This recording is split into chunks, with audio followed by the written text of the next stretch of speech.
Hi, my name is Ryan Jeffrey, and I am a behavior specialist, support several K through 12 schools. I want to ask you something. Do you ever feel frustrated because there's so much change going on in your school and you don't feel supported? You have very defiant behaviors in your classroom, and it seems as though the administrators are not doing anything. There's no consequences.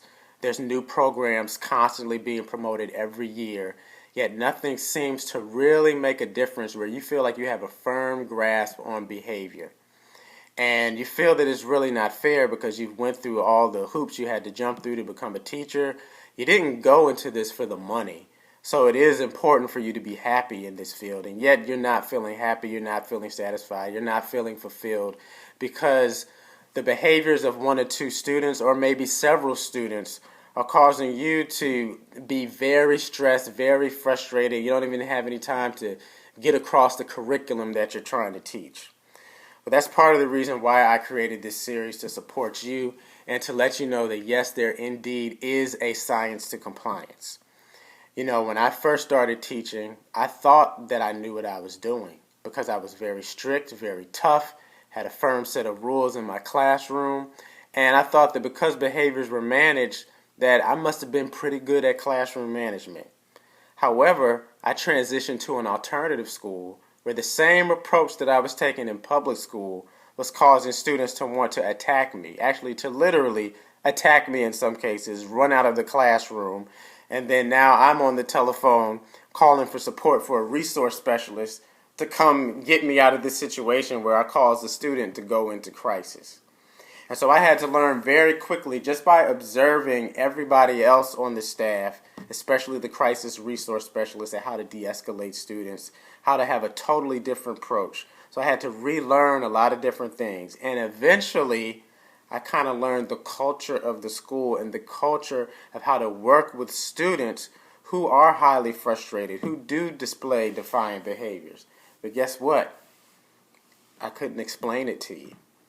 The people that I asked, how do you do this, when I first came to the school, they couldn't really give me a clear, succinct definition of how to approach things. I had to learn by trial and error and observation. And so I always wondered, how could I better explain and get a grasp on this? And then several years later, I transitioned to an elementary school where I had autistic students for the first time. And so I was introduced to something called applied behavior analysis. And I even had an ABA coach in my building who specialized in applied behavior analysis and started sharing with me some of the principles of reinforcement and reinforcement systems and positive reinforcement and a lot of different scientific strategies. And I started to develop a little bit of awareness, and I kind of developed more of a hunger for it. I started searching out a lot of different trainings. I went through every training under the sun, not only in applied behavior analysis, but also in classroom management. And I started developing a little bit of an expertise, so much to the point to where I started to be able to help other educators. I started presenting at conferences and started presenting some of these strategies to help people deal with behavior problems in the classroom.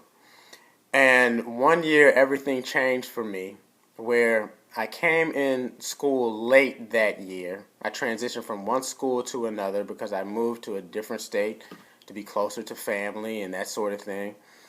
And I was in a position where I had a lot of things to cover in a short amount of time.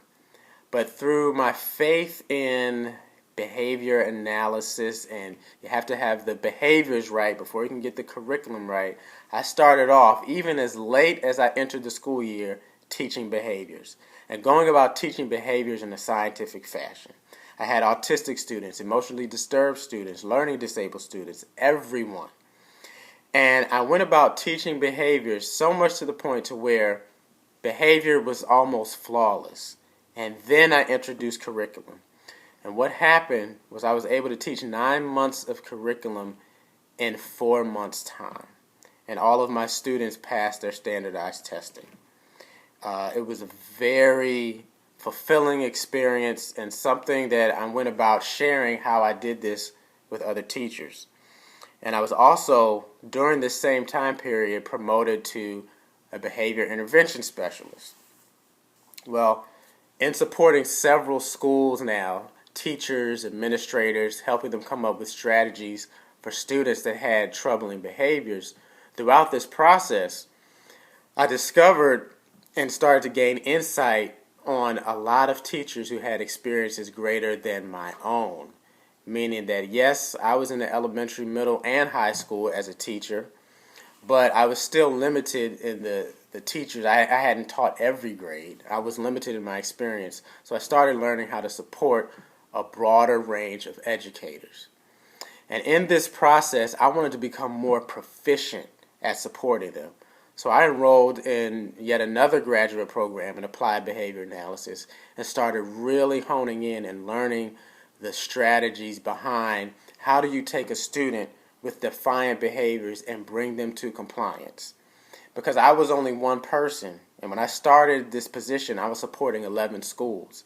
And while it was great to coach educators while I was there, I had to be able to give them solid, scientific, trustworthy plans that would work while I was not there.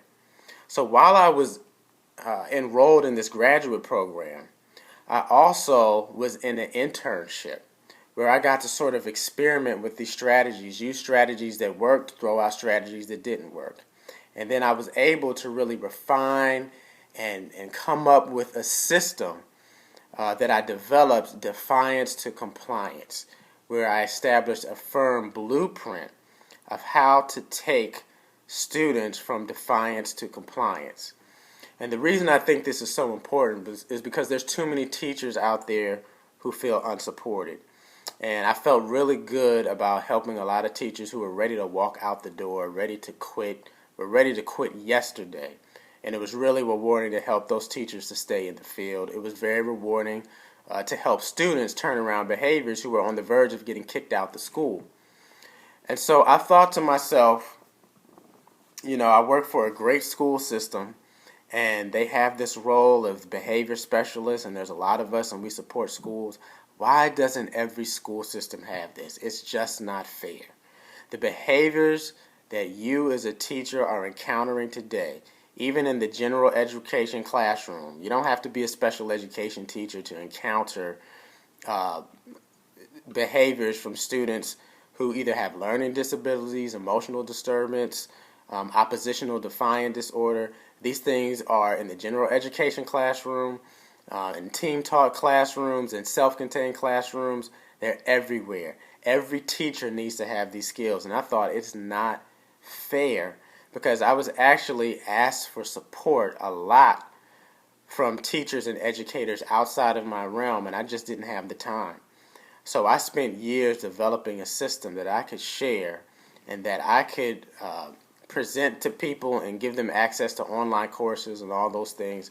So that's why I even developed this website, Defiance to Compliance, because I really felt every teacher, every educator should have access to this. And so I hope you find something very helpful. I'm glad you visited. This could be a game changer for you. So check out everything we have and stay in tune for the next video in this series.